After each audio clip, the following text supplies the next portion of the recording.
السلام علیکم ورحمۃ اللہ وبرکاتہ۔ الحمدللہ ان الحمدللہ نحمدہ ونستعینہ ونستغفرہ ونعوذ باللہ من شرور انفسنا ومن سیئات اعمالنا من یہدہ اللہ فلا مضل لہ ومن یضلل فلا ہادی لہ واشہد ان لا الہ الا اللہ واشہد ان محمدا عبدہ ورسولہ۔ اما بعد فإن خیر الحدیث کتاب اللہ وخیر الہدی ہدی محمد صلی اللہ علیہ وآلہ آلہ وسلم وشر الامور محدثاتها وکل محدثۃ بدعہ وکل بدعۃ ضلالہ وکل ضلالۃ فی النار۔ رب اشرح لی صدری ویسر لی امری واحلل عقدۃ من لسانی یفقہوا قولی۔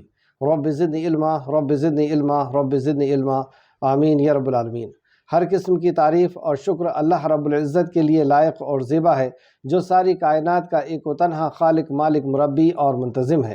درود و سلام ہو انبیاء اکرام پر، خصوصاً نبی مکرم رحمۃ للعالمین امام الانبیاء محمد صلی اللہ علیہ وسلم پر۔ معزز سامعین اکرام، سورہ واقعہ کی آیت نمبر 83 سے آج کلاس رہے گی۔ اللہ رب العزت سے دعا ہے کہ اللہ رب العزت ہمیں صحیح معنوں میں قرآن کا فہم حاصل کرنے، اس پہ تدبر کرنے، اس پر ایمان لانے اور اخلاص کے ساتھ عمل کرنے کی توفیق و رفیق عطا فرمائے، آمین یا رب العالمین۔ آیت نمبر 83، اعوذ باللہ من الشیطان الرجیم، فلولا اذا بلغت الحلقوم، پھر کیوں نہیں تم روح کو پھیر لیتے جبکہ وہ حلق تک پہنچ جاتی ہے۔ آج کی کلاس کا تعلق اسی موضوع سے ہے کہ جب روح قبض ہوتی ہے یعنی موت، تو موت کے وقت مقربین کس حال میں ہوں گے، اور یمین دائیں ہاتھ والے کس حال میں ہوں گے، اور بائیں ہاتھ والے کس حال میں ہوں گے، ان کی رخصتی اس دنیا سے کس انداز میں ہوگی۔ آج کی کلاس کا موضوع یہ ہے۔ یہاں پر آیت نمبر 83 میں جو فرمایا فَلَوْلَا إِذَا بَلَغَتِ الْحُلْقُومَ، پھر کیوں نہیں جب وہ حلق تک پہنچ جاتی ہے، مطلب روح جب حلق تک پہنچ جاتی ہے تو اسے واپس کیوں نہیں لے لیتے۔ یہ کن لوگوں کے لیے کہا جا رہا ہے؟ یہ رکوع شروع ہوتی ہے آیت نمبر 75 سے، مطلب یہاں سے ایک موضوع شروع ہو رہا ہے، اور اس موضوع جو پہلے آیت گزر چکی ہے آیت نمبر 75 سے 82 تک، اس سے یہ پتہ چلا کہ جس نے قرآن سے بے اعتنائی اختیار کی، قرآن سے بے پرواہی اختیار کی، اس کو یہاں پر سرزنش کی جا رہی ہے، اس کو یہاں پہ وعید سنائی جا رہی ہے کہ تم نے جو عمل کیا ہے۔ آیت نمبر 75 پہ اگر آپ غور کریں کہ یہاں پر اللہ رب العزت نے 75 اور 76 میں قسم کھا کر کے بتایا قرآن کی عظمت کے تعلق سے کہ قرآن کتنا عظیم کلام ہے۔ ستاروں کے لوٹنے کی جگہ کی اللہ نے قسم کھائی، اور اس قسم کے تعلق سے فرمایا کہ بلا شبہ اگر تم علم والے ہو تو بہت بڑی قسم ہے کہ بلا شبہ یہ قرآن نہایت معزز کتاب ہے، انہو لقرآن کریم، یہ کریم کتاب ہے۔ اور یہ کتاب کہاں ہے؟ فی کتاب مکنون، ایک محفوظ کتاب، اسے بس پاک لوگ ہی چھوتے ہیں، یعنی اسے فرشتے نے لے کر کے آئے ہیں، پاک فرشتوں نے اسے لے کر کے آئے ہیں، جبریل امین نے اس کو لے کر کے آئے ہیں۔ کہاں سے تنزیل یہ نازل کی ہے؟ من الرب، تمہارے رب کے طرف سے، عالمین جو سارے عالموں کا رب ہے، اس کے طرف سے یہ نازل کی ہے۔ کیا پھر تم اس کلام یعنی قرآن سے بے پرواہی کرنے والے ہو، بے اعتنائی کرنے والے ہو؟ اسے سمجھنے، اس پہ عمل کرنے، اسے سیکھنے، اس پہ غور کرنے کی تمہیں کوئی پرواہ نہیں۔ وَتَجْعَلُونَ رِزْقَهُمْ أَنْكُمْ تُكَذِّبُونَ، اور تم اللہ کے اس نعمت میں اپنا حصہ ٹھہراتے ہو۔ کیا حصہ ٹھہراتے ہم؟ یہ کہ تم جھٹلاتے ہو، یعنی مدحنون کیا تم نے، اس کی پرواہ نہیں کی، اس کی تم پرواہ کرنے والے نہیں ہو، مدحنون ہو تم، تو تم نے تکذیب کی، اس کی تم نے اس کو جھٹلایا۔ اب آگے سنو آیت نمبر 83، فَلَوْلَا إِذَا بَلَغَتِ الْحُلْقُومَ، پھر کیوں نہیں تم روح کو پھیر لیتے جب وہ حلق تک پہنچ جاتی ہے۔ تم نے انکار کیا نا اللہ کے کلام کے اندر کہ مرنے کے بعد کی زندگی ہے، تمہیں مر کر کے پھر اپنے خالق کے سامنے حاضر ہونا ہے، تمہارا رب ایک ہے، تمہارا حاجت روا مشکل کشا ایک ہے، محمد صلی اللہ علیہ وسلم اللہ کے نبی ہے، قرآن اللہ کا کلام ہے، انکار کیا تم نے۔ دنیا ہی کی زندگی تمہارے لیے سب کچھ ہے، اور جب دنیا ہی کی زندگی سب کچھ ہے تو پھر مرتے کیوں ہو؟ دنیا میں ہی اپنے آپ کو روک لو۔ اسلام کا کانسیپٹ تو یہ ہے کہ تمہیں زندگی دی گئی ہے ایک ٹیسٹ کے لیے، ایک ایگزام کے لیے، اور جیسے ایگزام ختم ہوگا تو تمہیں مرنا ہوگا. مرنا اس لیے ہے کیونکہ تمہیں اس ٹیسٹ کا، اس ایگزام کا بدلہ دیا جائے. پھر تمہیں دوسری زندگی دی جائے گی. اس زندگی کے اندر تم نے جو عمل کیے ہو اس کا حساب دینا ہے. اگر صحیح کیے ہو تو اس کا انعام ملے گا، اور اگر غلط کیے ہو تو اس کی سزا ملے گی. یہ کانسیپٹ ہے. اور تمہارا یہ ہے کہ نہیں، مرنے کے بعد کوئی زندگی نہیں ہے، دنیا ہی کی زندگی سب کچھ ہے، اور دنیا ہی سب کچھ ہے. تو روح کو روک لو اس دنیا کے اندر، کر لو عیش و آرام اگر تم سچے ہو تو. اس انداز میں یہاں پہ بیان فرمایا. پھر کیوں نہیں تم روح کو پھیر لیتے جب کہ وہ حلق تک پہنچ جاتی ہے. جب انسان مرنے لگتا ہے اور اس کی روح حلق پہ پہنچ جاتی ہے تو کیا اسے کوئی روک سکتا ہے؟ تو روک لو تم. دنیا ہی تمہارے لیے سب کچھ ہے تو روک لو اسے. اور تم اس وقت دیکھ رہے ہوتے ہو، مطلب اس وقت تمہاری یقین کی آنکھیں کھل جاتی ہے. تمہیں یقین ہو جاتا ہے کہ تمہارا انجام کیا ہونا ہے. اچھے لوگوں کا بھی انجام اچھے لوگوں کو پتہ چل جاتا ہے اس دن، اور برے لوگوں کو بھی اپنا انجام پتہ چل جاتا ہے جب موت کا فرشتہ اسے لینے آتا ہے. اور ہم تمہارے نسبت اس کے زیادہ قریب ہوتے ہیں لیکن تم دیکھتے نہیں. اس وقت اللہ رب العزت کے فرشتے بہت قریب ہوتے ہیں لیکن اس وقت ہم کوئی دیکھ نہیں سکتے اسے. اللہ رب العزت بہت قریب ہوتا ہے. پھر اگر تم کسی کے محکم نہیں، اس تعلق سے تفسیر ابن کثیر جلد نمبر 5 صفحہ نمبر 95 اور حسن بصری نے کہا ہے کہ اس آیت کے معنی یہ ہے کہ اگر تم اس بات کی تصدیق نہیں کرتے کہ تم سے حساب لیا جائے گا، تمہیں دوبارہ اٹھایا جائے گا اور تمہیں سزا دی جائے گی، تو اس روح کو واپس لوٹا کر دکھا دو. اور اس سے مجاہد نے بھی کیا ہے. اور تفسیر الطبری کے حوالے سے انہوں نے لکھا، تفسیر الطبری جلد نمبر 27 اور صفحہ نمبر 274. پھر اگر تم کسی کے محکم نہیں تو کیوں نہیں اس روح کو پھیر لاتے اگر تم سچے ہو. یہ موت کی سختی ایک ایسی سختی ہے کہ انسان کو بے بس کر دیتی ہے، اور یہ ہر کسی کے اوپر آنا ہے. کل نفس ذائقۃ الموت. موت کا مزہ ہر نفس کو چکھنا ہے. موت کی گھاٹی سے ہر کسی کو گزرنا ہے. وہ رئیس ہو، غریب ہو، عالم ہو، جاہل ہو، وہ ڈاکٹر ہو، مریض ہو، کوئی بھی کسی بھی جگہ کا ہو، وہ صحت مند ہو یا بیمار ہو، ہر کسی کو آج انسان کو اختیار دیا گیا ہے. اللہ کے حکم سے، اس کے کلام سے بے اتنائی اختیار کر رہا ہے. اپنے آپ کو بہت بڑی چیز سمجھ لیا کیونکہ اسے آج اختیار دے دیا گیا ہے کہ وہ چاہے تو صحیح عمل کرے، چاہے تو غلط کرے. تو اس نے اپنے آپ کو بہت بڑی چیز سمجھ لیا ہے. اسے کوئی لینا دینا نہیں اللہ رب العزت کا کیا آرڈر ہے، اس کا کیا احکام ہے، اس کے کیا حکم ہے. لیکن انسان کتنا بے بس ہے، کتنا لاچار ہے، یہ اس کی موت سے پتہ چلتا ہے. جب اس کی موت آتی ہے تب پتہ چلتا ہے کہ واقعی یہ کتنا لاچار ہے. اس تعلق سے سورہ قیامہ آیت نمبر 26 سے 30 میں اللہ رب العزت فرماتا ہے، سورہ قیامہ آیت نمبر 26 سے 30، ہرگز نہیں جب جان ہنسلیوں تک پہنچ جائے گی. وہاں کہا گیا تھا حلق تک پہنچ جائے گی، حلقوم تک. اور یہاں پہ فرمایا کلا اذا بلغت التراق، جب اس کی ہنسلیوں تک جان پہنچ جائے گی. اور یہ ہم سب کے ساتھ ایک دن ہونی ہے. اس سے ہم میں سے کوئی نہیں بچ سکتا. بس اللہ رب العزت سے دعا یہ ہے کہ اللہ رب العزت اس موت کا یقین ہمارے دلوں کے اندر داخل کر دے. موت کا یقین نکل گیا دلوں سے، اس لیے اس قدر لاپرواہی اور اس قدر اللہ رب العزت کی حکموں کی ناقدری ہے اور اللہ کے کلام کی ناقدری ہے. تو ہرگز نہیں جب جان حلق تک پہنچ جائے گی اور کہا جائے گا، اور اس وقت کہا جائے گا اس سے، یعنی فرشتے کہیں گے. اور نہیں، جب اس کی جان نکلنے لگتی ہے تو آس پاس والے کہنے لگتے ہیں کون جھاڑ پھونک کرنے والا ہے، مطلب کون اسے بچا سکتا ہے، لے چلو اس کو ڈاکٹر کے پاس، لے چلو اس کو جھاڑ پھونک کے والے پاس.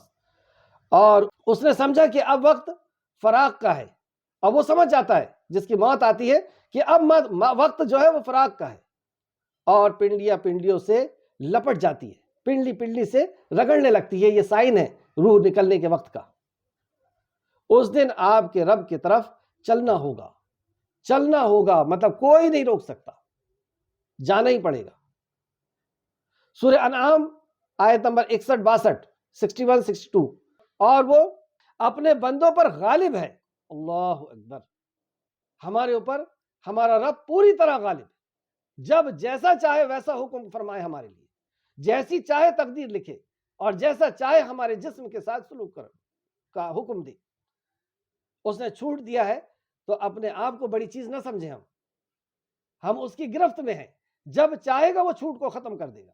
اور فرماتا ہے اور وہ اپنے بندوں پر غالب ہے اور تم پر نگہبان فرشتے بھیجتا ہے، یہاں تک کہ جب تم میں سے کسی کی موت آتی ہے تو ہمارے فرشتے اس کو فوت کر لیتے ہیں، مطلب اس کی روح کو کھینچ لیتے ہیں، اور کسی طرح کی کوتاہی نہیں کرتے، مطلب کسی طرح کسی کے رونے سے، کسی کے پریشان ہونے سے، کسی کے بچانے سے، کسی سے کوئی لاپرواہی نہیں کرتے۔ موت کا وقت ہے یعنی موت ہوئے۔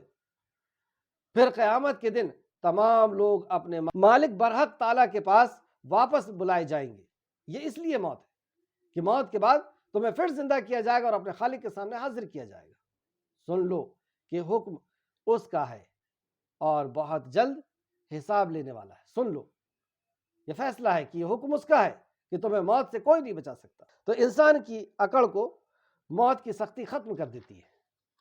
موت کے وقت کے تعلق سے آیت نمبر 88 میں دیکھتے ہیں کہ موت تو سبھی کے اوپر آنا ہے، نیک شخص کے اوپر اور بدبخت کے اوپر بھی۔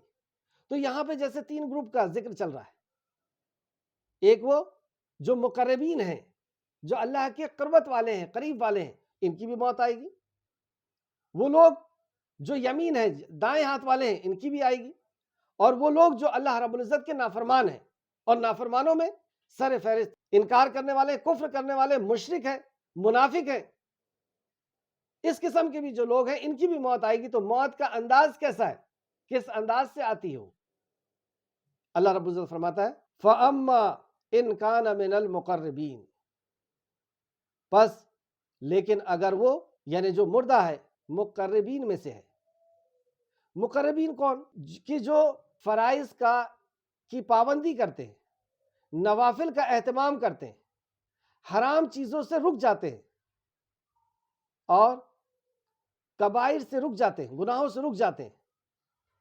یعنی مقربین، اللہ کی قربت کیسے حاصل ہوگی؟ حدیث کا مفہوم کہ اللہ کی قربت کے لیے نوافل فرائض کا اہتمام کریں اور نوافل سے قریب جائیں۔ ہم اپنا محاسبہ کر لیں کہ ہم مقربین میں سے ہیں یا نہیں۔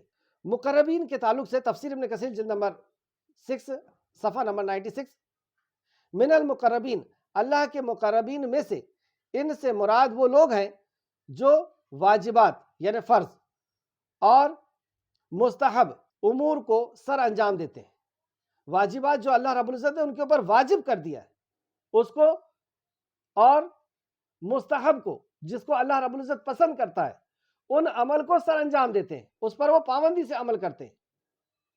اور محرم جس کو اللہ نے حرام کر دیا، اور وہ جو مکروہ چیز ہے، جو ناپسندیدہ چیز ہے، اور وہ بلکہ بعض شبہات، کچھ چیزیں ایسی تو جو شبہات میں ہیں کہ یہ صحیح ہے کہ نہیں ہے، جیسے کیکڑا، اس کا گوشت کھانا ہے کہ نہیں، صحیح ہے نہیں ہے، مباحات امور کو بھی ترک کر دیتے ہیں۔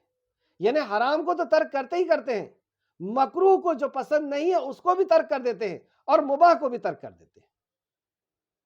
اسے کہا جاتا ہے مقربین۔ یہ وہ خاص لوگ ہیں جو فرائض کے ساتھ ساتھ نوافل۔ اب ہم اپنا محاسبہ کریں کہ فرض جیسے نماز ہے تو نوافل کا ہم اہتمام کرتے ہیں یا نہیں کرتے؟ زکوٰۃ فرض ہے تو نفل زکوٰۃ یعنی صدقات کا، یعنی جو اللہ رب العزت کا دیا ہوا مال ہے اس میں سے اس کے راستے میں خرچ کرتے ہیں یا نہیں، یہ زکوٰۃ کے علاوہ۔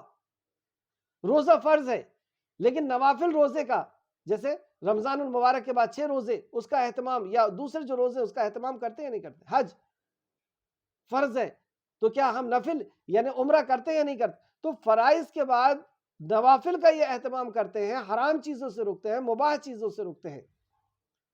ان کی موت کا عالم کیا ہوتا ہے؟ آیت نمبر 89 میں اللہ فرماتا ہے تو اس کے لیے راحت اور خوشبو اور نعمتوں والے باغ ہیں، اور لیکن اگر وہ اصحاب یمین میں سے ہے، دائیں ہاتھ والوں میں سے ہے، تو کہا جائے گا تیرے لیے سلامتی ہے۔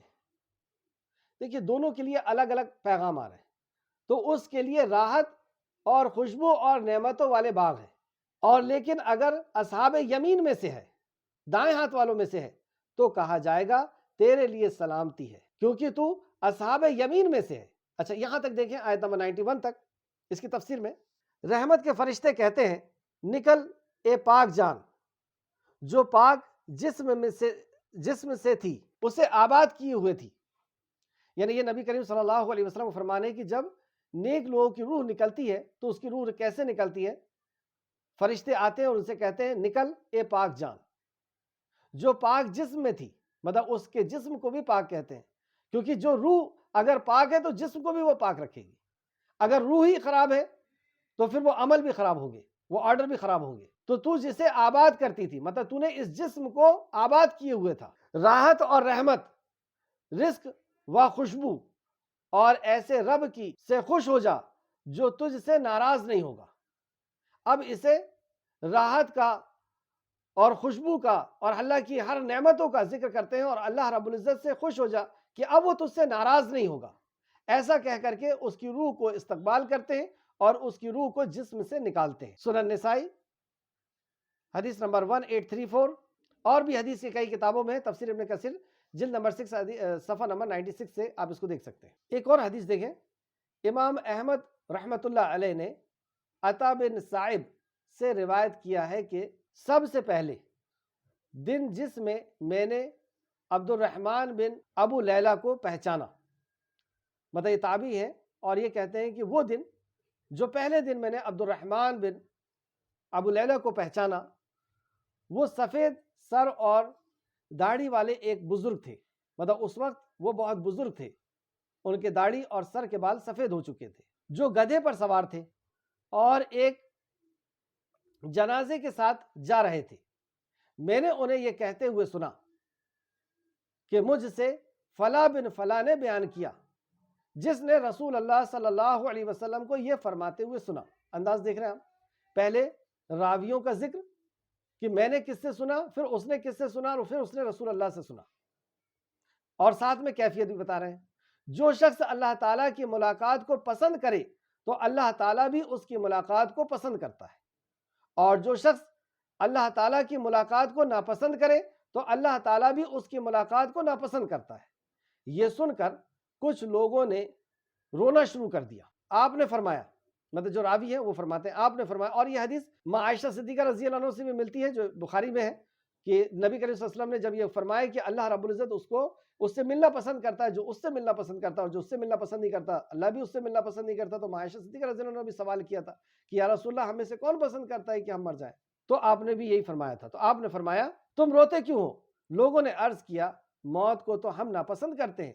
آپ نے فرمایا کہ میری مراد یہ نہیں ہے، میرا مقصد یہ نہیں ہے، یعنی اس حدیث کا مطلب یہ نہیں ہے جو تم سمجھ رہے ہو، بلکہ مراد یہ ہے کہ جب موت کا وقت آتا ہے پھر اگر وہ اللہ کے مقربین میں سے ہے تو اس کے لیے آرام اور خوشبو دار پھل اور نعمتوں کا باغ ہے، مطلب اس کے لیے جب اس کا موت کا وقت قریب آتا ہے تو فرشتہ آ کر کے اسے خوشخبری سناتا ہے کہ تمہارے لیے نعمتیں ہیں، تمہارے لیے باغات ہیں، اور اے مقرب روح، اس پاکیزہ روح پاکیزہ جسم سے نکل، اس کی بات سنائی جاتی ہے، تو وہ اللہ عز و جل کی ملاقات کو پسند کرتا ہے، تو اللہ عز و جل بھی اس کی ملاقات کو پسند کرتا ہے۔ تو یہ وہ شخص ہے کہ جب اس کی موت کا وقت آیا اور اس کو فرشتے نے آ کر کے خوشخبری دی کہ تمہارا رب تو تم سے راضی ہے اور تمہارے لیے تو وہ سب چیزیں ہیں جس کا تم سے وعدہ کیا گیا تھا، تو یہ فوراً تیار ہو جاتا ہے اور کہتا ہے کہ چلو میں اپنے رب سے ملاقات کرنا چاہتا ہوں، اور یہ روح اس کے جسم سے ایسے نکلتی ہے، دوسری حدیث کے مقابلے سے پتہ چلتا ہے کہ جیسے مسکیزے میں سے پانی نکل جاتا ہے، جب وضو کے لیے ہم بدنے کو تھوڑا سا کرو کرتے ہیں اور وہ جیسی پانی نکلتا ہے اس طریقے سے بہت آسانی سے اس کی روح نکل جاتی ہے، لیکن وہیں بدبخت جو ہے اس کی روح جسم میں چھپنے لگتی ہے کہ میں نہیں نکلنا چاہتا، میں نہیں مرنا چاہتا۔ اب آپ نے دیکھے ہوں گے لوگوں کی روح نکلتے ہوئے کہ وہ کیسے رکنا چاہتے، مجھے بچا لو، مجھے بچا لو، میرے پاس ڈاکٹر کے پاس لے چلو، میں نہیں مرنا چاہتا، اس کی آنکھیں کہہ رہی ہوتی کہ مجھے بچا لو، لیکن نیک شخص اسے بھی وہاں پہ خبر دی گئی اور وہ خوش ہوتا ہے کہ مجھے جلدی سے لے چلو یہاں سے، میں چلنا چاہتا ہوں، میں اپنے رب سے ملنا چاہتا ہوں۔ تو اللہ رب العزت بھی ایسے شخص سے ملنا چاہتا ہے، اور اگر وہ جھٹلانے والا گمراہوں میں سے ہے تو اس کے لیے کھولتے ہوئے پانی کی ضیافت ہے اور جہنم میں داخلہ ہے۔ مسند احمد جلد نمبر 4 حدیث نمبر 259 اور 260. اسی طرح اسے امام احمد نے روایت کیا ہے اور اس حدیث کا معنی کی شاہد صحیح حدیث حضرت عائشہ صدیقہ سے مروی ہے جو بخاری شریف میں ہے. بخاری شریف حدیث نمبر 6507 اور مسلم شریف حدیث نمبر 2684. اس تعلق سے قرآن کے اندر بھی سورہ حامیم سجدہ آیت نمبر 30 سے 32 تک میں اللہ رب العزت نے موت کے وقت کا نقشہ کھینچا. اعوذ باللہ من الشیطان الرجیم ان الذین قالوا ربنا اللہ ثم استقاموا. بے شک جس نے کہا ان الذین قالوا جس نے کہا ربنا اللہ میرا رب اللہ ہے ثم استقاموا پھر وہ اس میں استقامت ہو گیا. یعنی پھر کتنے بھی آندھی اور طوفان آئے کتنی بھی مصیبتیں آئیں رب اللہ ہے. اس کے ساتھ شرک نہیں ہو سکتا. اس کا حق کسی اور کو نہیں دیا جا سکتا. زندگی اور موت کا مالک وہ, رزق کا مالک وہ, عزت اور ذلت کا مالک وہ. اس کے ساتھ کسی کو اور کا ریاکاری یا اللہ رب العزت کے علاوہ کسی اور کو حاجت روا یا مشکل کشا سمجھنا یہ نہیں ہو سکتا. اس نے کہہ دیا ربی اللہ ثم استقاموا, بس اس میں اس نے استقامت اختیار کی. کب تک؟ موت تک استقامت. ثم استقاموا تتنزل علیہم الملائکۃ تو اس پر نازل ہوتے ہیں ملائکہ. اللہ تخافوا اور اس سے کہتے ہیں تو خوف نہ کر. ولا تحزنوا اور تو نہ گھبرا. وبشروا اور تجھے خوشخبری ہے, بشارت ہے. جنت التی کنتم توعدون جس کا تجھ سے وعدہ کیا گیا تھا اس کی تجھے بشارت دی جاتی. سبحان اللہ. نحن اولیاؤکم فی الحیات الدنیا. سبحان اللہ. تمہارے اولیاء تھے ہم اس حیات زندگی کے اندر, حیات الدنیا کے اندر, دنیا کی زندگی کے اندر ہم تمہارے دوست تھے, ہم تمہارے مددگار تھے, ہم تمہارے اولیاء تھے. فرشتے کہیں گے وفی الآخرۃ اور آخرت میں بھی ہم تمہارے دوست رہیں گے. کیسی اس بے چینی اور گھبراہٹ کا وہ وقت رہتا ہے جب جسم سے روح نکلتی ہے کہ اب گھر والوں کو بھی چھوڑنا ہے, اپنے گھر کو, اپنے خاندان کو, اپنے رشتہ داروں کو, اس دنیا کو چھوڑ کر کے جانا ہے. ذرا غور کریں آنکھ بند کر کے کہ میری روح نکلنے والی ہے. کیسی گھبراہٹ. 3 وقت ہوتے ہیں جو بہت زیادہ گھبراہٹ اور بے چینی کے ہوتے ہیں. اس میں سے ایک وقت یہ ہے کہ جب روح نکلتی ہے اور اس وقت آ کر کے وہ فرشتے دلاسا دیتے ہیں کہ ہم دنیا میں بھی تمہارے رفیق تھے اور آخرت میں بھی ہم تمہارے رفیق ہوں گے. وَلَكُمْ فِيهَا اور وہاں جس نعمت کو تمہارا جی چاہے گا تم کو ملے گی اور جو چیز طلب کرو گے تمہارے لیے حاضر کی جائے گی. یہ بخشش والے مہربان کی طرف سے تمہارے لیے ضیافت کے طور پر ہے. تو یہ جب وہ فرشتہ جب بندہ سنتا ہے تو وہ خوش ہو جاتا ہے اور پھر وہ کہتا ہے کہ میں اپنے رب سے ملاقات کرنا چاہتا ہوں. اسی طریقے سے جب جنازہ جانے لگتا ہے, میت کو لے کر کے جاتے ہیں تو وہاں پر بھی وہ یہی کہتا ہے جلدی مجھے لے چلو, جلدی مجھے میرے ٹھکانے پر یعنی قبر کی طرف لے چلو. اور جو بدبخت ہوتا ہے وہ یہ کہتا ہے کہ مجھے روک لو, مجھے روک لو. یعنی فیصلہ جو ہے روح کا قبض ہونے کا جو وقت ہوتا ہے اسی وقت فیصلہ کر دیا جاتا ہے کہ تمہارا انجام کیا ہے. اسی حساب سے وہ چیزیں ہوتی ہیں. آیت نمبر 92 اور لیکن اگر وہ تکذیب کرنے والا گمراہوں میں سے ہے. تکذیب کرنے والا انکار کرنے والا. انکار کیا, سب سے بڑا انکار رب کی وحدانیت کا انکار, اللہ رب العزت کے ایک ہونے کا انکار, پھر اللہ کے کلام کا انکار, اللہ کے نبی کا انکار. اور نبی اور کلام کیا چیز بتاتے ہیں کہ دنیا کی زندگی سب کچھ نہیں, تمہیں یہاں صرف ایگزام دینے آئے ہو, تمہیں مر کر کے جانا ہے اور دوبارہ تمہاری زندگی ہے. یہ ہے اس کلام کے اندر اللہ رب العزت کی وحدانیت کا ذکر ہے, توحید کا ذکر ہے, مرنے کے بعد کی زندگی کا ذکر ہے اور نبوت اور رسالت. تو اس نے کیا کیا, اس تکذیب کیا. اور لیکن اگر وہ تکذیب کرنے والے گمراہوں میں سے ہو, اب اس کی موت کا وقت آیا ہے تو اس کی موت کے وقت میں جب روح کھینچنے کے لیے فرشتے آتے ہیں تو اس کی روح اس کے جسم میں چھپتی ہے. وہ کہتا ہے, چیختا ہے بچا لو بچا لو, لیکن روح کھینچنے والے فرشتے اس کے جسم سے روح کو ایسے کھینچتے ہیں اور ایسی تکلیف اس کو محسوس ہوتی ہے جیسے کہ ایک ایک روئے سے, ایک ایک نسوں سے پھاڑ کر کے اسے نکالا جا رہا. اگزامپل کے طور پر جیسے مخمل کے کپڑے کے اوپر اور کانٹے کو ڈال کر کے اور اس کو کھینچا جائے تو وہ کیسا اس کو پھاڑتا ہوا چیرتا ہوا نکلے گا, ایسا اس کے جسم سے فرشتے اس کو کھینچتے ہوئے نکالتے, اس کو منہ پہ اور پیٹھ پہ مارتے ہوئے اس کی روح کو قبض کرتے ہیں کہ نکل نکل اے بدبخت روح, اس بدبخت جسم سے نکل. اللہ ہم سب کو محفوظ رکھے. اور لیکن اگر وہ تکذیب کرنے والا گمراہوں میں سے ہے تو اس کی مہمانی کھولتے ہوئے پانی سے ہوگی. اس کی بھی خبر دے دی جاتی کہ تمہیں جہنم ہے اور جہنم کے اندر تمہیں کھولتے ہوئے پانی سے تمہاری مہمانی کی جائے. آیت نمبر 94 اور اسے جہنم میں داخل کیا جانا. آیت نمبر 95 بلا شبہ یہی ہے وہ سچ جو یقینی ہے. یہی ہے وہ سچ جو یقینی ہے۔ اللہ اس یقین کو ہمارے دلوں کے اندر داخل فرمائے۔ لہٰذا اب اپنے رب عظیم کے نام کی تسبیح کرو، فسبح بحمد ربک العظیم۔ اس کے پہلے موت کے تعلق سے چند باتیں اور سماعت فرمائے، پھر آخری آیت کو ہم دیکھیں گے۔ حسن خاتمے کی علامت کیا ہے؟ اچھے خاتمے کی علامت نمبر 1، وفات کے وقت کلمہ شہادت کا پڑھنا۔ رسول اللہ صلی اللہ علیہ وسلم نے فرمایا جس کا آخری کلمہ لا الہ الا اللہ ہوگا وہ جنت میں داخل ہوگا۔ صحیح ابو داؤد حدیث نمبر 2673، مطلب علامہ البانی کی کتاب، اور ابو داؤد میں اگر آپ دیکھیں تو ابو داؤد حدیث نمبر 3116۔ اچھا، یہ جتنے بھی میں فضائل یہاں سے بیان کرنا شروع کر رہا ہوں، یہ فضائل اور بھی قرآن و حدیث کے اندر جو بھی فضائل آپ کو ملے تو اس کے سامنے ایک اصول اپنے ذہن کے اندر لکھ لیں کہ فضائل اسی کے لیے ہیں جو توحید پرست، اور جو توحید پرست نہیں اس کے لیے کوئی فضیلت نہیں، اس کے لیے اس کے عمل قبول ہی نہیں ہونا ہے، اس کے عمل پر ہی نہیں اٹھنا ہے، کیونکہ مشرک کی کوئی عبادت اللہ رب العزت قبول نہیں کرتا، اس حال میں کہ وہ شرک کرتا ہو۔ مشرک کون؟ جو اللہ رب العزت کو رب بھی مانتا ہے، نماز روزہ حج زکوٰۃ بھی کرتا ہے، لیکن ساتھ میں اللہ رب العزت کے علاوہ اب اس کی اللہ کی مخلوق میں سے کسی اور کو حاجت روا اور مشکل کشا سمجھتا ہے، کسی اور کو زندگی اور موت کا مالک، کسی اور کو رزق کا مالک، کسی اور کو عزت اور ذلت کا مالک سمجھتا ہے۔ تو جو اللہ رب العزت کے ساتھ کسی کو شریک کرتا ہے اس کے لیے کوئی فضائل نہیں۔ تو یہ فضائل سب جو اب میں بیان کرنے والا ہوں 14-15 پوائنٹس میں، یہ سب فضائل توحید پرست کے لیے۔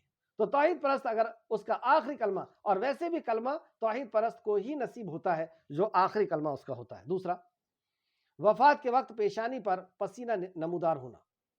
رسول اللہ صلی اللہ علیہ وسلم نے فرمایا مومن کی موت کی پیشانی سے پسینے کے ساتھ ہوتی ہے، مومن کی موت پیشانی کے پسینے کے ساتھ ہوتی ہے۔ سبحان۔ ترمذی حدیث نمبر 982، اور نسائی میں بھی یہ حدیث ہے، نسائی حدیث نمبر 1452۔ تیسرا، جمعہ کی رات یا دن میں فوت ہونا۔ اصول یاد ہے کہ اگر وہ توحید پرست ہے تو، ورنہ جمعے کی رات اور جمعے کے دن تو کئی لوگ مرتے ہیں۔ تو رسول اللہ صلی اللہ علیہ وسلم نے فرمایا جو بھی مسلمان، دیکھیے آپ نے بھی کلیئر کر دیا کہ جو بھی مسلمان جمعہ کے دن یا جمعہ کی رات کو فوت ہوگا اللہ تعالیٰ اسے قبر کی فتنے سے بچا لے گا، قبر کے فتنے سے بچا لے گا۔ صحیح علامہ البانی نے اپنی صحیح میں اس کو نقل کیا ہے، اور یہ ترمذی شریف میں بھی یہ حدیث ہے، ترمذی حدیث نمبر 1074۔ چوتھا، میدان قتال یعنی میدان کارزار میں شہادت پانے والا شہید شخص جو ہے، تو شہید کے تعلق سے سورہ آل عمران کے اندر تفصیل سے بات جا چکی ہے۔ سورہ آل عمران آیت نمبر 169 سے 171 تک آپ دیکھ سکتے ہیں کہ ان کے بہت زیادہ فضائل ہیں کہ انہیں، اور رسول اللہ صلی اللہ علیہ وسلم کا بھی ایک فرمان کہ اللہ تعالیٰ قرض کے علاوہ شہید کے تمام گناہ معاف کر دیتا ہے۔ اسے امام مسلم نے روایت کیا حدیث نمبر 1886۔ اللہ رب العزت ہم سب کو قرض سے محفوظ رکھے، اور جو قرض دار ہے اللہ رب العزت ان کو قرض سے نجات عطا فرمائے۔ پانچواں، طاعون کی مرض سے موت ہونے والا۔ طاعون ہر مسلمان کے لیے شہادت ہے، مسلم حدیث نمبر 1915، اور ابن ماجہ حدیث نمبر 2804۔ حضرت عائشہ رضی اللہ عنہ نے رسول اللہ صلی اللہ علیہ وسلم سے طاعون کے متعلق پوچھا تو آپ صلی اللہ علیہ وسلم نے فرمایا یہ ایک عذاب تھا، اللہ تعالیٰ جس پر چاہتا اس پر اسے بھیجتا، پھر اللہ تعالیٰ نے اسے مومنوں کے لیے رحمت بنا دیا۔ اب کوئی بھی اللہ تعالیٰ کا بندہ اگر صبر کرے، شرائط سنیں اب، اگر وہ صبر کے ساتھ اسی شہر میں ٹھہرے رہے جہاں طاعون کی وبا پھیلی ہوئی ہے، اور وہ یقین رکھے کہ جو کچھ اللہ تعالیٰ نے اس کے لیے لکھا ہے اس کے سوا اس کو اور کوئی نقصان نہیں پہنچا سکتا، اور پھر طاعون میں ہی اس کا انتقال ہو جائے تو اسے شہادت جیسا ثواب ملے گا، شہادت جیسا ثواب ملے گا۔ بخاری شریف حدیث نمبر 5734، یعنی یہ وہ بیماری جو ایک دوسرے سے پھیلتی ہے اور جان لے لیتی ہے۔ پیٹ کی بیماری کے علاوہ اگر ہم دیکھیں تو ایک حدیث دیکھتے ہیں جس میں 2-3 حدیثیں کور ہو جائیں گی۔ حضرت ابو ہریرہ رضی اللہ عنہ سے مروی ہے، رسول اللہ صلی اللہ علیہ وسلم نے فرمایا شہید 5 قسم کے ہوتے ہیں۔ طاعون سے ہلاک ہونے والا، پہلا، پیٹ کی بیماری میں مبتلا ہو کر مرنے والا، مبتلا ہو کر کے انتقال ہونے والا، ڈوب کر کے مرنے والا، تیسرا، ملبے وغیرہ میں دب کر کے مرنے والا، جیسے دیوار گر جائے یا کسی چیز کے سے دب کر کے مر جائے، چوتھا، اور اللہ کے راستے میں شہادت پانے والا، پانچواں۔ اور ایک حدیث میں 7 بھی آتے ہیں کہ 7 لوگ شہید ہیں۔ پہلے یہ 5 کی آپ دلیل لکھیں، بخاری شریف حدیث نمبر 2829 اور مسلم شریف حدیث نمبر 1914۔ 7 لوگوں کا جس حدیث میں ذکر ہے وہ ابو داؤد کی ہے، اور اس میں 2 لوگ جو زائد ہیں وہ ہے جل کر کے مرنے والا اور ایسی عورت جو حاملہ ہو اور حمل کے وقت یعنی بچے کی ولادت کے وقت اس کی انتقال ہو جائے، یہ بھی اس شہادت میں داخل ہوگی۔ تو یہ ابو داؤد کی حدیث ہے، اور ابو داؤد نے اسے لکھا ہے 2803 میں۔ تو ایک حدیث کے مطابق 5 بتائے گئے اور دوسرے میں 7 بتائے گئے۔ سل کی بیماری سے مرنے والا، اور سل یعنی ٹی وی کے مرض کو بھی نیک یا اچھی روحوں میں گنا جائے گا۔ اپنی جان مال، دین، اہل و عیال اور عزت کی دفع میں موت آنے والی۔ رسول اللہ صلی اللہ علیہ وسلم نے فرمایا، جو شخص اپنے مال کی حفاظت میں قتل کر دیا گیا اور وہ شہید ہے، جو اپنے اہل و عیال کی دفع میں قتل کر دیا گیا وہ شہید ہے، مطلب اپنے اہل و عیال کو بچانے میں اس نے دفاع کی اور اس میں وہ مارا گیا تو وہ شہید ہے۔ جو اپنے دین بچاتے ہوئے قتل کر دیا گیا وہ شہید ہے، یعنی اس نے اپنے دین کو، شرک کو توحید کو بچاتے ہوئے وہ مارا گیا وہ شہید ہے، اور جو اپنی جان بچاتے ہوئے قتل کر دیا گیا وہ شہید ہے۔ ابو داؤد حدیث نمبر 4772۔ پہرے کی حالت میں موت آنے والا، مطلب پہرا دے رہا ہے وہ دین کی حفاظت کے لیے، اور اس میں وہ مارا گیا، مسلم شریف حدیث نمبر 1913، یہ بھی شہید ہے۔ کسی بھی نیک عمل پر موت ہونے والا، اس حدیث کو بہت غور سے سمجھیں، اللہ رب العزت ہم سب کو یہ توفیق عطا فرمائے کہ ہماری زندگی اسی طرح جیے۔ رسول اللہ صلی اللہ علیہ وسلم نے فرمایا، جو شخص نے رضائے الہی کے لیے کلمہ لا الہ الا اللہ کہا پھر اس کے ساتھ اس کا خاتمہ کر دیا گیا تو وہ جنت میں داخل ہوگا، اللہ کی رضا کے لیے، توحید کے تقاضے کو پورا کرتے ہوئے، توحید کے لفظ کو سمجھتے ہوئے، کلمے کے تقاضے کو سمجھتے ہوئے اس نے اگر لا الہ الا اللہ کہا ہے اور اس کے بعد کوئی کلام نہیں کرا اور اس کی موت ہو گئی تو وہ جنت میں داخل ہوگا۔ اور جس نے رضائے الہی کے لیے ایک دن روزہ رکھا پھر اس کے ساتھ اس کے خاتمہ کر دیا گیا تو وہ جنت میں داخل ہوگا، یعنی روزے کی حالت میں وہ مر گیا۔ اور جس نے رضائے الہی کے خاطر، دیکھیے ہر چیز میں رضائے الہی بتائی جا رہی ہے، مطلب اخلاص، اگر اخلاص نہیں تو عمل قبول نہیں، اور اخلاص کیا ہے؟ یہی توحید ہے کہ اللہ رب العزت کی رضا کے لیے۔ اور جس نے رضائے الہی کے خاطر کوئی چیز صدقہ کی پھر اس کے ساتھ اس کا خاتمہ کر دیا گیا تو وہ جنت میں داخل ہوا، یعنی وہ زکوٰۃ دینے کے لیے یا صدقہ کرنے کے لیے کہیں جا رہا تھا، جاتے جاتے یا آتے آتے اس کا انتقال ہو گیا، وہ بھی جنت میں داخل ہوا۔ اسے علامہ البانی نے صحیح میں درج کیا ہے، صفحہ نمبر 58، اور احمد نے بھی اس کو روایت کیا ہے 39105۔ آخری آیت رہ گئی ہے، آخری آیت نمبر 96، فَسَبِّحْ بِاسْمِ رَبِّكَ الْعَظِيمِ، لہٰذا آپ اپنے رب عظیم کے نام کی تسبیح کیجئے۔ تسبیح کے تعلق سے تفسیر ابن کثیر جلد نمبر 6 صفحہ نمبر 99، حضرت جابر رضی اللہ عنہ سے روایت ہے کہ رسول اللہ صلی اللہ علیہ وسلم نے فرمایا کہ جس نے کہا سبحان اللہ العظیم وبحمدہ، اللہ بزرگ و برتر پاک ہے اور تعریف اسی کے لیے ہے، اس کے لیے جنت میں کھجور کا ایک درخت لگا دیا جاتا ہے۔ ترمذی شریف حدیث نمبر 3465۔ بتائیے صرف ایک بار کہنے پر ایک جنت میں درخت لگایا جاتا ہے۔ امام بخاری رحمۃ اللہ علیہ نے اپنی کتاب میں سب سے آخری حدیث یہ بیان فرمائی ہے کہ حضرت ابو ہریرہ رضی اللہ عنہ سے روایت ہے، رسول اللہ صلی اللہ علیہ وسلم نے فرمایا، 2 کلمے زبان پر بہت ہلکے ہیں، میزان میں بہت وزنی ہیں ہوں گے، اور رحمان کو بہت پیارے ہیں۔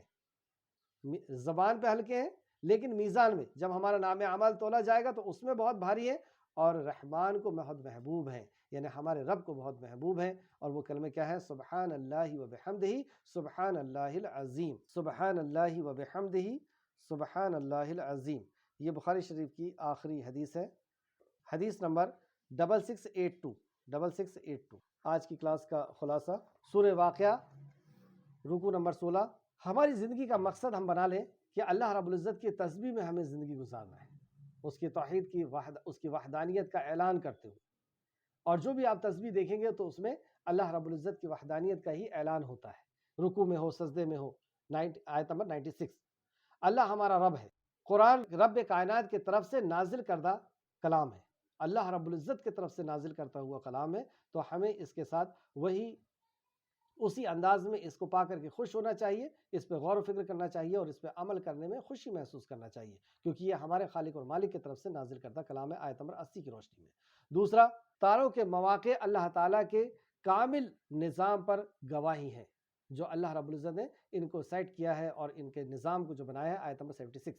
تیسرا، اللہ تعالیٰ موت کے وقت زیادہ قریب ہوتے ہیں.